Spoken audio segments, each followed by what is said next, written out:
Pourquoi on peut croire, on peut considérer qu'on a élu la Roumanie pour appliquer cette expérience?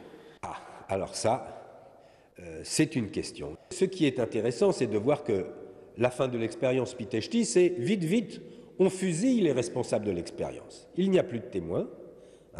Et le problème, c'est que nous savons très bien que pendant toutes ces années, à partir de 45, 46, 47, jusqu'à la mort de Staline, toutes les polices politiques d'Europe de l'Est ont été sous le contrôle étroit de responsables du KGB.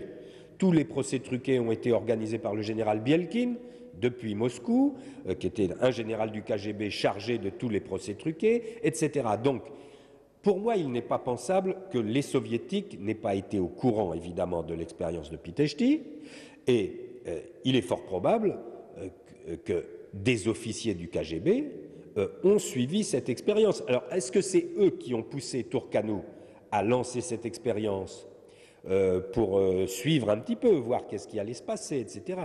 On faisait une expérience intéressante. Il faut bien dire qu'en URSS, on ne pouvait plus faire cette expérience.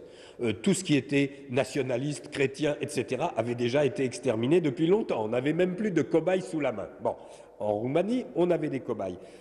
Mais en tout cas, il me paraît impensable que le KGB n'ait pas été étroitement informé de ce qui se passait à Pitești. Les polices politiques étaient sous contrôle complet du KGB pendant cette période.